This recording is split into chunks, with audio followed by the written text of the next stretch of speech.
നമസ്കാരം. Arabia this വീക്കിൻ്റെ ഏറ്റവും പുതിയ അധ്യായത്തിലേക്ക് എല്ലാ പ്രിയപ്പെട്ട പ്രേക്ഷകർക്കും സ്വാഗതം. നീണ്ട 40 ദിവസത്തിന് ശേഷം ഗൾഫ് രാജ്യങ്ങളിൽ വീണ്ടും സമാധാനമുണ്ടായിരിക്കുന്നു. ഡ്രോണുകൾ ചീറിപ്പായുന്നത് കേൾക്കാതെ, മിസൈലുകൾ കാണാതെ ഗൾഫ് രാഷ്ട്രങ്ങൾ ഉറക്കമെഴുന്നേൽക്കാൻ തുടങ്ങിയിരിക്കുന്നു. എന്തായാലും അതിശക്തമായ ആക്രമണമാണ് ഓരോ ഗൾഫ് രാജ്യങ്ങളും ഈ 40 ദിവസം നേരിട്ടത്. അതിനൊക്കെ കൃത്യമായി പ്രതിരോധിക്കാനും തരണം ചെയ്യാനും ഈ രാഷ്ട്രങ്ങൾക്കൊക്കെ കഴിഞ്ഞിട്ടുമുണ്ട്.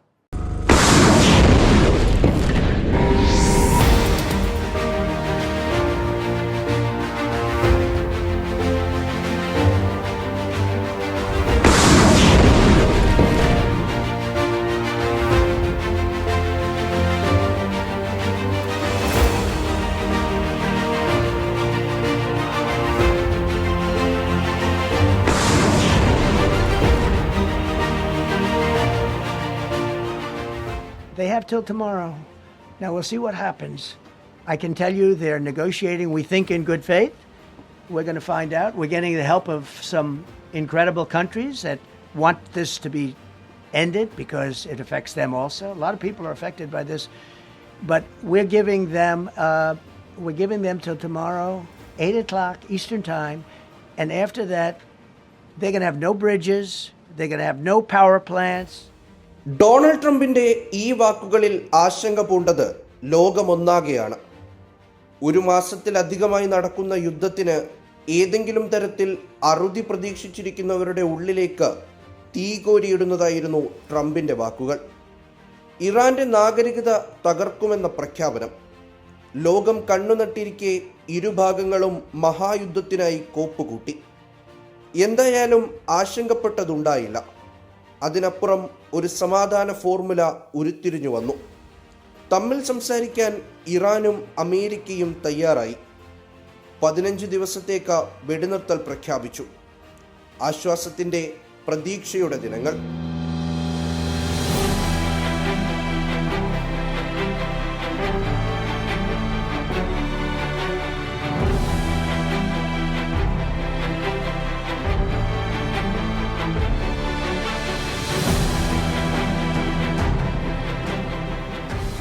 ഫെബ്രുവരി 28 മുതൽ കനത്ത ആക്രമണമാണ് ഗൾഫ് രാജ്യങ്ങളിൽ ഉണ്ടായത്. മിസൈൽ വർഷമെന്ന് പറഞ്ഞാലും അധികമാകില്ല. 520 ബലിസ്റ്റിക് മിസൈലുകളും 26 ക്രൂയിസ് മിസൈലുകളും 2200-ലധികം ഡ്രോണുകളുമാണ് UAE ഏപ്രിൽ 7 വരെ ചെറുത്തിട്ടത്.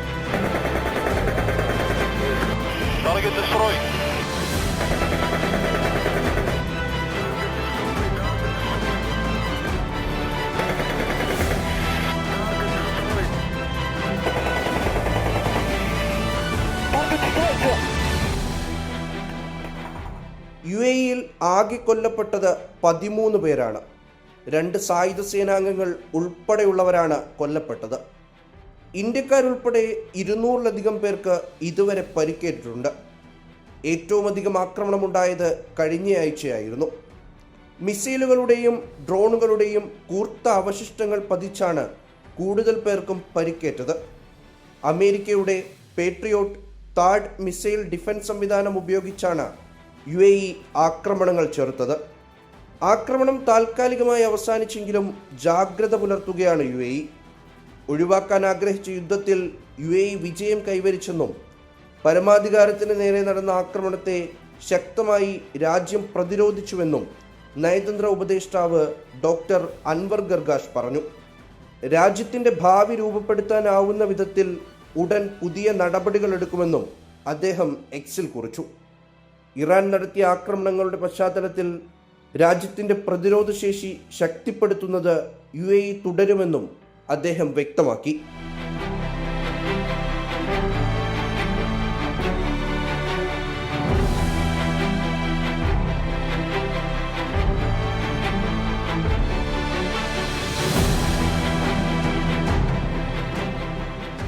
സൗദി അറേബ്യയിലെ പ്രധാന എണ്ണ ശുദ്ധീകരണ ശാലകൾക്ക് നേരെയായിരുന്നു ഇറാൻ ആക്രമണം നടത്തിയിരുന്നത്. കിഴക്കൻ മേഖല കേന്ദ്രീകരിച്ചുള്ള ആക്രമണം ശക്തമായിരുന്നു. വെടിനിർത്തൽ പ്രഖ്യാപനത്തിന് ശേഷവും സൗദിക്ക് നേരെ ആക്രമണമുണ്ടായി.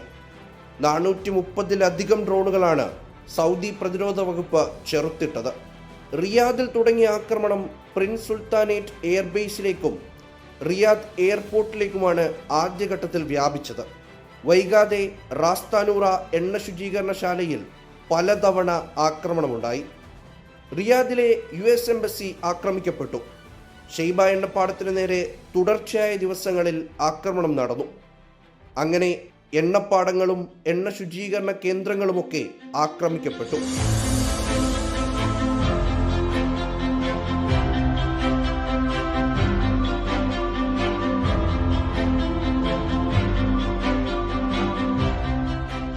കുവൈറ്റിൽ തീവ്രമായ ആക്രമണമാണ് ഉണ്ടായത്. എയർപോർട്ടും എണ്ണ കേന്ദ്രങ്ങളും അടിക്കടി ആക്രമിക്കപ്പെട്ടു. കുവൈറ്റ് നാഷണൽ പെട്രോളിയം കമ്പനി, വൈദ്യുതി പ്ലാന്റുകൾ, കടൽവെള്ള ശുചീകരണശാലകൾ തുടങ്ങിയവ ആക്രമിക്കപ്പെട്ടു. ദിവസവും പുലർച്ചെ സൈറൻ മുഴങ്ങി. വെടിനിർത്തൽ പ്രഖ്യാപനത്തിന് ശേഷവും ആക്രമണത്തിന് കുറവുണ്ടായിരുന്നില്ല.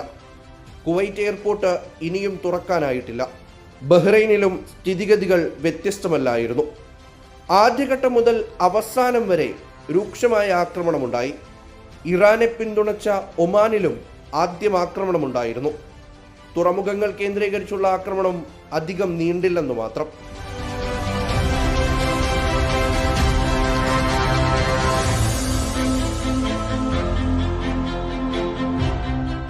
പ്രത്യക്ഷത്തിൽ ഒരു പക്ഷത്തെയും പിന്തുണയ്ക്കുന്ന നിലപാട് ഗൾഫ് രാജ്യങ്ങൾ കൈക്കൊണ്ടിരുന്നില്ല. പരമാധികാരത്തെ ചോദ്യം ചെയ്തുള്ള ആക്രമണങ്ങളിൽ ഇറാനെ തള്ളിപ്പറഞ്ഞു. യുദ്ധം അവസാനിപ്പിക്കണമെന്ന നിലപാടെടുത്തു. അറബ് രാഷ്ട്രങ്ങളുടെ കൂട്ടായ്മ ആ അഭിപ്രായം പലതവണ മുന്നോട്ട് വെച്ചു. വീട്ടിലിരിക്കാതെ ജനങ്ങൾക്കിടയിൽ ഇറങ്ങി ഭരണാധികാരികൾ സ്ഥിതിഗതികൾ ശാന്തമാണെന്ന സന്ദേശം നൽകി. ഫൈറ്റർ ജെറ്റിൽ കുതിക്കുന്ന ദുബായ് രാജകുമാരൻ ഷെയ്ഖ് മൻസൂർ ബിൻ മുഹമ്മദ് അൽ മഖ്ദൂമിന്റെ ദൃശ്യങ്ങളും പുറത്തു വന്നിരുന്നു. നിർണായകമായ ഇറാൻ അമേരിക്ക മധ്യസ്ഥ ചർച്ചയിൽ സമാധാന കരാർ രൂപീകരിക്കപ്പെടുമെന്നാണ് ഗൾഫ് രാഷ്ട്രങ്ങളുടെ പ്രതീക്ഷ. ഹോർമുസ് കടലിടുക്കുമായി മാത്രം ബന്ധപ്പെട്ട കരാറല്ല ഗൾഫ് രാജ്യങ്ങൾക്ക് വേണ്ടത്. തങ്ങളുടെ പരമാധികാരത്തിന് ഇനിയൊരു കോട്ടം തട്ടുന്ന ആക്രമണ ഭീഷണികൾ പൂർണ്ണമായും ഒഴിവാക്കണമെന്ന് അവർ ആവശ്യപ്പെടുന്നുണ്ട്.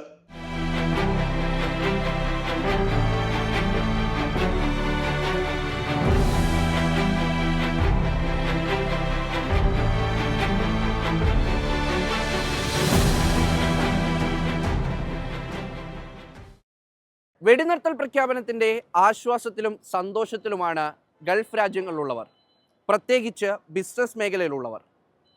തങ്ങളുടെ മേഖലകളിലുണ്ടായ ചെറിയ തോതിലുള്ള തിരിച്ചടികളൊക്കെയും പരിഹരിച്ച് മുന്നോട്ട് പോകാൻ കഴിയുമെന്ന പ്രതീക്ഷ അവർ പങ്കുവയ്ക്കുന്നുണ്ട്.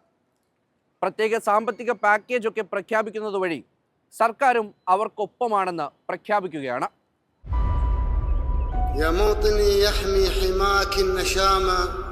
جنود شعبك من بنيك المغاوير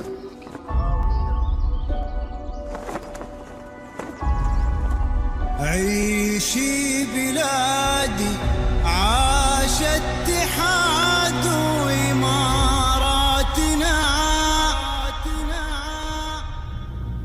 വെടിനിർത്തൽ പ്രഖ്യാപനത്തിന് ശേഷം UAE വൈസ് പ്രസിഡന്റും പ്രധാനമന്ത്രിയും ദുബായ് ഭരണാധികാരിയുമായ Sheikh Mohammed bin Rashid Al Maktoum എക്സിൽ പങ്കുവച്ച ദൃശ്യങ്ങളാണിത്.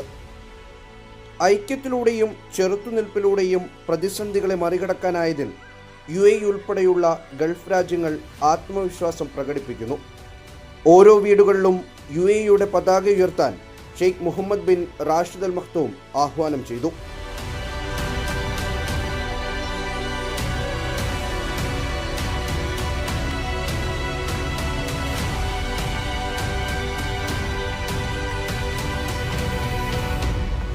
സംഘർഷമുണ്ടാക്കിയ സാമ്പത്തിക പ്രതിസന്ധികൾ തരണം ചെയ്യാൻ 1 ബില്യൺ ദിർഹത്തിന്റെ പ്രത്യേക പാക്കേജാണ് ദുബായ് കിരീടാവകാശി ഷെയ്ഖ് ഹംദാൻ പ്രഖ്യാപിച്ചിരിക്കുന്നത്. വിവിധ മേഖലകളിൽ പ്രത്യേക ആനുകൂല്യങ്ങൾ നൽകും. ലൈസൻസ് ഫീസിലടക്കം ഇളവുകൾ പ്രഖ്യാപിച്ചിട്ടുണ്ട്. ഭക്ഷ്യമേഖല കാര്യമായ പ്രതിസന്ധികളെ നേരിട്ടിരുന്നില്ല. വിരലിലെണ്ണാവുന്ന സാധനങ്ങൾക്കാണ് വില കൂടിയത്. വിലസ്ഥിരതയും ഭക്ഷ്യസുരക്ഷയും ഉറപ്പുവരുത്താൻ സർക്കാരിനായി. ഒപ്പം ലുലു ഗ്രൂപ്പ് നടത്തിയ ഇടപെടലുകളും എടുത്തു പറയണം. കേരളത്തിൽ നിന്നടക്കം ഭക്ഷ്യവസ്തുക്കൾ ഇടതടവില്ലാതെ ഗൾഫ് രാജ്യങ്ങളിലെത്തി. വിവിധ രാജ്യങ്ങളിൽ നിന്ന് ചാർട്ടേഡ് ഫ്ലൈറ്റിലും കപ്പലുകളിലും ഭക്ഷണ സാധനങ്ങൾ എത്തിച്ചു. പ്രതിസന്ധി ഘട്ടത്തിൽ കടം വാങ്ങിയാണെങ്കിലും തൊഴിലാളികൾക്ക് കൃത്യമായി ശമ്പളം നൽകുമെന്ന് പ്രഖ്യാപിച്ച് MA യൂസഫ് അലി മാതൃക കാട്ടി. ഞങ്ങളുടെ കയ്യിൽ ഈ സമയത്ത് കാശില്ലാത്ത സ്ഥിതിയാണെങ്കിൽ ബാങ്കിൽ നിന്ന് എടുക്കും. കൊറോണ കാലഘട്ടത്തിൽ ഞാൻ ബാങ്കിൽ നിന്ന് എടുത്തിട്ടാണ് ശമ്പളം കൊടുത്തത്. ഈ സമയത്ത് പതറാതെ നിൽക്കുന്നതാണ് നമ്മളുടെ കടമ, നമ്മുടെ ബാധ്യത. ഈ സാധനങ്ങൾ കൊണ്ടുവന്ന് എൻ്റെ കസ്റ്റമേഴ്സിന് ടൈമിന് കൊടുക്കുക എന്ന ഉത്തരവാദിത്തം തന്നെ അതുപോലെ തന്നെയാണ് എൻ്റെ സഹപ്രവർത്തകർക്ക് ശമ്പളം കറക്റ്റ് കൊടുക്കുക. ഈ കൊറോണ ഉണ്ടായപ്പോൾ പല കമ്പനികളും ശമ്പളം കുറച്ചു. പക്ഷേ എൻ്റെ കൂടെയുള്ള എൻ്റെ സഹപ്രവർത്തകർക്ക് ഒരു പൈസ പോലും ഞാൻ കുറച്ചിട്ടില്ല, കുറയ്ക്കുകയില്ല. ഈ ക്രൈസിസിലും സമയത്തിന് എൻ്റെ സഹപ്രവർത്തകർക്ക് ശമ്പളം കിട്ടും എന്നൊരു വ്യത്യാസം ഉണ്ടാവില്ല. ഞങ്ങളുടെ കയ്യിൽ ഈ സമയത്ത് കാശില്ലാത്ത സ്ഥിതിയാണെങ്കിൽ ബാങ്കിൽ നിന്ന് എടുക്കും. കൊറോണ കാലഘട്ടത്തിൽ ഞാൻ ബാങ്കിൽ നിന്ന് എടുത്തിട്ടാണ് ശമ്പളം കൊടുത്തത്. കാരണം അവരുടെ കുടുംബം അതിനുവേണ്ടി കാത്തിരിക്കുകയാണ്. അവരുടെ കുട്ടികൾക്ക് പഠിക്കാൻ വേണ്ടി, അല്ലെങ്കിൽ മാതാപിതാക്കൾക്ക് മരുന്ന് വാങ്ങാൻ വേണ്ടി, കുടുംബം പുലർത്താൻ വേണ്ടി. അപ്പോൾ അതിനൊക്കെ അവർ ഇവിടുന്ന് കാശ് അയച്ചു കൊടുക്കണം. അപ്പോൾ എൻ്റെ സഹപ്രവർത്തകർ ഉറ്റുനോക്കുന്നത് ആ മാസമുള്ള ശമ്പളമാണ്. ആ ശമ്പളത്തിൽ ഇനി എന്ത് പ്രശ്നം ഉണ്ടായാലും ഒരു കുറവും വരുത്താതെ ഇപ്പോൾ കൊടുക്കുന്ന ശമ്പളം കറക്റ്റായിട്ട് അവർക്ക് ഞാൻ കൊടുക്കും. എൻ്റെ എല്ലാ സഹപ്രവർത്തകരോടും ഞാൻ പറഞ്ഞിട്ടുണ്ട്. സംഘർഷം അവസാനിച്ചതോടെ കച്ചവടം പഴയതുപോലെയാകുമെന്ന പ്രതീക്ഷയിലാണ് ചെറുകിട വ്യാപാരികളും. ഗൾഫ് സംഘർഷത്തിൻ്റെ സമയത്ത് സാധനങ്ങൾ ബുദ്ധിമുട്ടായിട്ടാണ് വന്നത്. കാരണം വിചാരിച്ച പോലെ സാധനം കിട്ടിയിട്ടില്ല. കിട്ടുന്ന സാധനമൊക്കെ വില കൂടുതലായിട്ടാണ് വന്നത്. അപ്പോൾ എന്നാലും ഒരു പ്രശ്നമില്ലാതെ നിലക്ക് കച്ചവടം ചെയ്യാൻ സാധിച്ചിട്ടുണ്ട്. അധികം വിലയൊന്നും കൂട്ടിയിട്ടില്ല. ഒരു നോർമലായിട്ട് കച്ചവടം സാധാരണഗതിയിൽ പോയിട്ടുണ്ട്. പ്രതീക്ഷ എന്ന് വെച്ചാൽ സംഘർഷം അവസാനം ഞങ്ങൾ സന്തോഷമുണ്ട്. ഈ സാധനങ്ങളൊക്കെ നല്ല രീതിയിൽ കിട്ടുകയാണെങ്കിൽ നല്ല രീതിക്ക് കച്ചവടമൊക്കെ ചെയ്യാൻ പറ്റൂ. ഇപ്പം ചെറിയൊരു ബുദ്ധിമുട്ടൊക്കെ ഉണ്ട്. എന്നാൽ ഈ സംഘർഷം കഴിയുകയാണെങ്കിൽ നല്ലൊരു സന്തോഷത്തിൽ കച്ചവടം ചെയ്ത് മുന്നോട്ട് പോകാമെന്നുള്ളൊരു പ്രതീക്ഷയിലാണ് നമ്മൾ പ്രവാസികളെ എല്ലാവരും ഉള്ളത്. മൊത്തത്തിൽ കച്ചവടം വരുന്നവരൊക്കെ പറയുന്നുണ്ട് എല്ലാ മേഖലയിലും കച്ചവടം കുറവാണ്, സാധനമൊക്കെ ബുദ്ധിമുട്ടുണ്ട് എന്നുള്ളത്. അപ്പോൾ ഈ പ്രശ്നം കഴിയുകയാണെങ്കിൽ സാധനം കിട്ടാൻ നമുക്ക് പ്രതീക്ഷയുണ്ട്, മുന്നോട്ട് പോകാൻ നല്ല നിലയിലേക്കുള്ളത്. കാരണം കൂടുതലായിട്ട് വിലയൊന്നും കൂടുന്നില്ല. നല്ല നിലക്ക് വില കിട്ടിയ സാധനം കിട്ടുന്നതാണെങ്കിൽ ഒരു നോർമലായിട്ട് നമുക്ക് കച്ചവടം ചെയ്ത് സാധാരണഗതിയിലേക്ക് ഒരു സ്ഥാപനങ്ങളൊക്കെ മുന്നോട്ട് പോകും എന്ന പ്രതീക്ഷയാണ് നമ്മൾ പ്രവാസികൾ മൊത്തത്തിലുള്ളത്. ഗവൺമെൻറ് സപ്പോർട്ടായിരുന്നല്ലോ. കാരണം നമുക്ക് അവരെ സംബന്ധിച്ചുള്ള സപ്പോർട്ട് ചെയ്തിട്ടുണ്ട്. കാരണം അവർ സപ്പോർട്ട് ചെയ്തുകൊണ്ടാണ് നമുക്കിവിടെ ഈ ഒരു സ്ഥലത്ത് നിൽക്കാൻ കഴിയുന്നത്. കാരണം ബുദ്ധിമുട്ടൊന്നും ഉണ്ടായിട്ടില്ല. കാരണം അവരെ എല്ലാ സപ്പോർട്ട് ഈ സമയത്ത് ഉണ്ടായിട്ടുണ്ട്. കാരണം എന്ത് പ്രശ്നങ്ങളുണ്ടാകുമ്പോൾ അത് മൊബൈലിൽ കൂടി അറിയിക്കാനും മറ്റുള്ള രീതിയിൽ അറിയിക്കാനും ഒക്കെ അവർ മെസ്സേജ് തരുന്നുണ്ട്. ഇപ്പോൾ വിഷമമില്ലാതെ നമുക്ക് എല്ലാ കാര്യങ്ങളും അറിയാൻ കഴിഞ്ഞിട്ടുണ്ട്. അതിനോട് മുന്നോട്ട് പോകാൻ കഴിഞ്ഞിട്ടുണ്ട്. ഒരു വിഷമമില്ലാതെ നിൽക്കാൻ സുഖത്തിൽ ഗവൺമെൻറ് സപ്പോർട്ടോടു കൂടി പിന്നെ നമ്മളും ഒരു ഭയമൊന്നുമില്ലാതെ നിലക്ക് ഇവിടെ കഴിഞ്ഞിട്ടുണ്ട്. വിമാന സർവീസുകൾ സാധാരണ നിലയിലാകുന്നതോടെ ടൂറിസം സാധ്യതകൾ പഴയതുപോലെ വർദ്ധിക്കും. UAE ശക്തമായി തിരിച്ചുവരുമെന്നാണ് ട്രാവൽസ് ഉടമകളും പറയുന്നത്.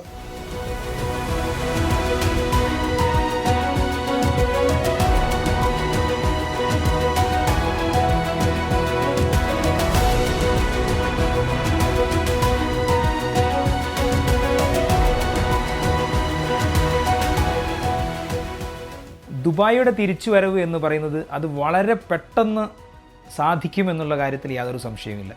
കഴിഞ്ഞ കാലഘട്ടങ്ങളിലുണ്ടായ പ്രതിസന്ധി സമയങ്ങളിലെല്ലാം തന്നെ ലോകത്ത് പെട്ടെന്ന് തിരിച്ചു വന്ന രാജ്യങ്ങളിൽ ഏറ്റവും മുന്നിൽ നിന്നത് ദുബായിയാണ്. ടൂറിസത്തിന് ഏറ്റവും കൂടുതൽ പ്രാധാന്യം നൽകുന്ന ഒരു രാജ്യം എന്നുള്ള നിലയിൽ ടൂറിസ്റ്റുകളെ വരവേൽക്കുന്നതിന് വേണ്ടിയുള്ള എല്ലാ സജ്ജീകരണങ്ങളും രാജ്യവും ഭരണകൂടവും ചെയ്യുമെന്നുള്ള കാര്യത്തിൽ യാതൊരുവിധ സംശയവുമില്ല. ഒരു യാത്രക്കാരനെ സംബന്ധിച്ചിടത്തോളം ആദ്യം വേണ്ടതൊരു കംഫർട്ടാണ്. ആ കംഫർട്ട്, ആ സെക്യൂരിറ്റി എന്ന് പറയുന്നത് നൽകുന്ന കാര്യത്തിൽ UAE പ്രത്യേകിച്ചും ദുബായ് ഒക്കെ ഉന്നതിയിൽ നിൽക്കുമെന്നുള്ള കാര്യത്തിൽ സംശയമില്ല. അത്തരമൊരു കൺട്രി ആയതുകൊണ്ട് ടൂറിസ്റ്റുകൾക്ക് വരാനുള്ള ധൈര്യവും അവരുടെ കോൺഫിഡൻസും ദുബായിയെ സംബന്ധിച്ചിടത്തോളം വർദ്ധിക്കുമെന്നുള്ള കാര്യത്തിൽ സംശയമില്ല. അതേപോലെ ടൂറിസം ഇൻഡസ്ട്രിയിൽ, ഹോട്ടൽ ഇൻഡസ്ട്രിയിലൊക്കെ തന്നെ വർക്ക് ചെയ്യുന്ന ആളുകൾക്ക് ഗവൺമെൻറ്റിൻ്റെ ഭാഗത്തു നിന്നുണ്ടായ സപ്പോർട്ട് അത് ഏറ്റവും ഗുണം ചെയ്തു എന്നുള്ളതാണ്. അതൊക്കെ ഒരു കോൺഫിഡൻസ് ആണ് സർക്കാരുകളുടെ ഭാഗത്തു നിന്ന് നൽകുന്നത്. ഇൻഡസ്ട്രി എത്രയും പെട്ടെന്ന് തിരിച്ചു വരികയും ദുബായ് ആളുകളെ വെൽക്കം ചെയ്യാൻ വേണ്ടി തയ്യാറാവുകയും ചെയ്തുകൊണ്ടിരിക്കുകയാണ്. അതേപോലെ ഗ്ലോബൽ വില്ലേജൊക്കെ ഓപ്പൺ ആയോ എന്ന് ചോദിക്കുന്നവരുടെ എണ്ണം വർദ്ധിച്ചുകൊണ്ടിരിക്കുകയാണ്. ആളുകൾ കാത്തിരിക്കുകയാണ് ടൂറിസം ഡെസ്റ്റിനേഷനിലേക്ക് തിരിച്ചു പോകുന്നതിനൊക്കെ തന്നെ. ഒരു സീസ് ഫയർ ആണ് ഇപ്പോൾ വന്നിരിക്കുന്നത്. അത് വലിയ ഒരു ഇമ്പാക്റ്റ്, പോസിറ്റീവ് എനർജി മാർക്കറ്റിൽ ഉടനീളം നൽകിയിട്ടുണ്ട് എന്നുള്ള കാര്യത്തിൽ സംശയമില്ല. റിയൽ എസ്റ്റേറ്റ് മേഖല എന്നും UAEയുടെ നട്ടെല്ലാണ്. സംഘർഷ സമയത്ത് ഏറ്റവും ആശങ്കയുണ്ടായതും ഈ മേഖലയിലാണ്. എന്നാൽ വെടിനിർത്തൽ പ്രഖ്യാപനമുണ്ടായ ദിവസം മുതൽ ഈ മേഖലയും ട്രാക്കിലായി. துபாயில் இந்த வார் வந்ததுக்கப்புறம் எங்களால் பிஸ்னஸே பண்ண முடியாது, ரொம்ப பேனிக் சுச்சுவேஷனுக்கு போயிடுவோம்னு நாங்கள் நினச்சோம். ஆனால் உண்மையிலேயே அப்படியே மாற்றமாக இருந்துச்சு. 5 வருஷமாக இன்வெஸ்ட் பண்ணி எடுக்க முடியாத பணத்தை கூட இந்த டயத்தில் இன்வெஸ்ட் பண்ணி நாங்கள் ட்ரேடில் எடுத்தோம். அந்தளவுக்கு ட்ரேடு காலையில் பணம் கட்டினா ஈவினிங் எங்களுக்கு ரிட்டர்ன்ஸ் கொடுக்குற அளவுக்கு ட்ரேட் ரொம்ப ஈஸியாகவும் ரொம்ப அதிகமான ப்ராஃபிட்டும் வந்துகிட்டு இருந்துச்சு. அது மட்டும் இல்லாமல் இப்போவும் வாருக்கு அப்புறம் தான் எங்களுக்கு அதிகமான கால் வருது ரியல் எஸ்டேட் சம்மந்தமாக. நான் 25 வருஷமாக இங்கே இருக்கேன். ஆனால் இந்த மாதிரி சுச்சுவேஷன் இப்போ தான் ஃபஸ்ட் தடவை நடந்திருக்கு. ஆனால் இவ்வளோ பாதுகாப்பாக நாங்கள் எந்த நாட்டிலையும் நாங்கள் உணர்ந்திருக்க மாட்டோம். எங்கள் குடும்பத்தோடு அவ்வளோ சந்தோஷமாக அவ்வளோ பாதுகாப்பாக நாங்கள் இருந்தோம். வெளியில் எவ்வளோ வெடி சத்தங்கள் கேட்டாலும் அது ஒரு சாதாரண ஒரு வெடி, வான வேடிக்கை மாதிரி தான் இருந்துச்சு தவிர உண்மையிலேயே ஒரு குண்டு போடுறாங்கங்கிற அச்சத்தில் நாங்கள் இங்கே இல்லை. எல்லா மக்களுமே அதை வந்து பயத்தோடு, அதாவது கவர்மெண்ட் வந்து எங்களுக்கு அவ்வளோ பாதுகாப்பு கொடுத்துருந்துச்சு. அதுக்காக இந்த ஆட்சியாளருக்கும் இந்த கவர்மெண்ட்டுக்கும் நாங்கள் ரொம்ப நன்றி கடன் பட்டிருக்கோம். எல்லோரும் நினச்சிக்கிட்டு இருக்காங்க இந்த வாருக்கு அப்புறம் துபாய் வந்து எக்கனாமிக்கில் வந்து பெருசாக வராதுன்னு நினச்சிக்கிட்டு இருக்காங்க. ஆனால் உண்மையிலேயே இதுக்கு அப்புறம் தான் எல்லாருமே இங்கே இவ்வளவு நடந்தோம், இங்கே எந்த ரேட்டும் இங்கே யாரும் குறைக்கல, ரேட் அதே ரேட்டில் தான் இருக்குது. இன்னும் என்கொயரிஸ் அதிகமாக தான் இருக்கே தவிர இது வரைக்கும் எதுவும் கம்மியாலாம் ஆகலை. எந்த ரெண்ட்டும் கவர்மெண்ட் ரீதியாக தான் குறைச்சி மக்களுக்காக செலவு பண்ணி கொடுத்துருக்காங்களே தவிர ப்ரைவேட்டில் இருக்கக்கூடிய எல்லா ரியல் எஸ்டேட் கம்பெனியும் சேம் ப்ரைஸில் தான் இது வரைக்கும் ஃபாலோ பண்ணுறாங்க. இப்போவும் என்கொயரிஸ் அதிகமாக தான் வந்துக்கிட்டு இருக்குது. இன்னும் சிறப்பாக துபாய் வளரும், அதுக்கு நாங்களும் ஒத்துழைப்பாக இருப்போம், மக்களும் அதுக்கு ஒத்துழைப்பாக இருப்பாங்க. തിരിച്ചടികൾക്കിടയിലും ശക്തമായി പിടിച്ചു നിൽക്കാൻ ഗൾഫ് രാജ്യങ്ങൾക്കൊന്നാകെ കഴിഞ്ഞിട്ടുണ്ട്. ഏതെങ്കിലും മേഖലകളിൽ തിരിച്ചടി ഉണ്ടായിട്ടുണ്ടെങ്കിൽ അതിനെ മടക്കിക്കൊണ്ടുവരാനും ഈ രാജ്യങ്ങൾക്ക് കഴിയും. മലയാളികളടക്കമുള്ളവർ അതിന് പിന്തുണയേകി ഗൾഫ് രാഷ്ട്രങ്ങൾക്കൊപ്പമുണ്ടാകുമെന്നും ഉറപ്പാണ്.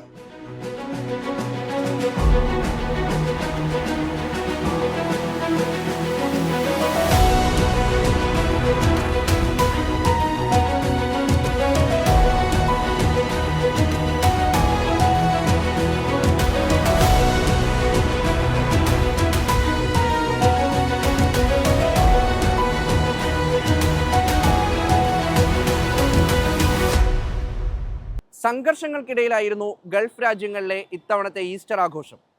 വിവിധ ദേവാലയങ്ങളിൽ പ്രത്യേക ശുശ്രൂഷകളോടെ ഈസ്റ്റർ ആഘോഷിച്ചു. ദുബായിൽ മാത്രം ഈസ്റ്റർ ആഘോഷങ്ങൾക്ക് വിശ്വാസികൾക്ക് ദേവാലയങ്ങളിൽ പ്രവേശനമുണ്ടായിരുന്നില്ല.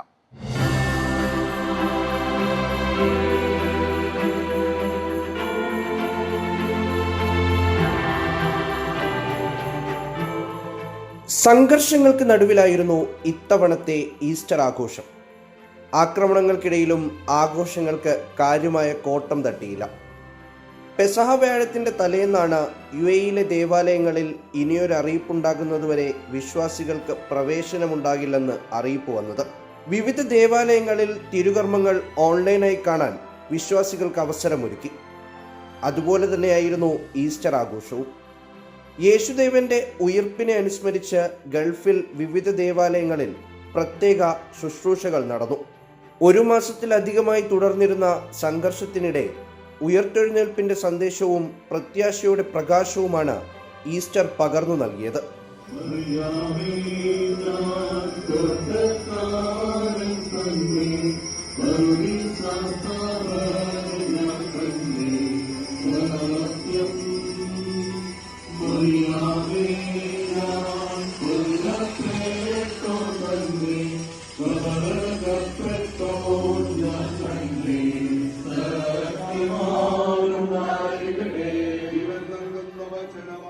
മലയാളികൾ ഉൾപ്പെടെയുള്ള ക്രൈസ്തവർ പ്രത്യേക പ്രാർത്ഥനകളുമായി ഈസ്റ്റർ ആഘോഷിച്ചു. ഏറ്റവും വലിയ കത്തോലിക്ക ദേവാലയമായ ദുബായ് സെന്റ് മേരീസ് കത്തോലിക്ക പള്ളിയിൽ ഈസ്റ്റർ തിരുകർമ്മങ്ങൾ ഓൺലൈനായി നടന്നു. മേഖലയിലെ സുരക്ഷാ കാരണങ്ങളാലാണ് ചടങ്ങുകൾ ഓൺലൈനിലാക്കിയത്. 9ഓളം വൈദികരുടെ നേതൃത്വത്തിൽ ഉയിർപ്പ് തിരുനാൾ തിരുകർമ്മങ്ങളും നടന്നു. Vicariate of southern Arabia bishop Paulo Martinelli Easter സന്ദേശം നൽകി.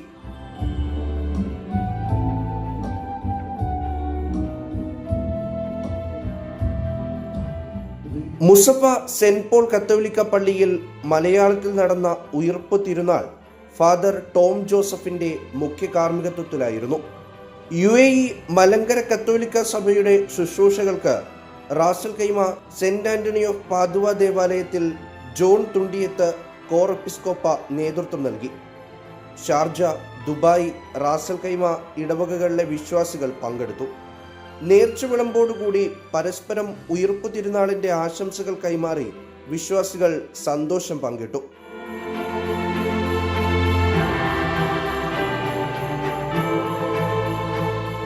കുരിശേറ്റത്തിനു ശേഷം ഉയർത്തെഴുന്നേൽപ്പുണ്ടാകുമെന്ന് ഉറപ്പാണ്. അതുപോലെ തന്നെ ഗൾഫ് രാജ്യങ്ങൾ ഉയർത്തെഴുന്നേൽക്കുകയാണ്. പ്രതിസന്ധികളെ തരണം ചെയ്ത് വലിയ കുതിപ്പ് നടത്താൻ കഴിയുമെന്ന പ്രതീക്ഷയിലാണ് GCC രാജ്യങ്ങളൊക്കെയും.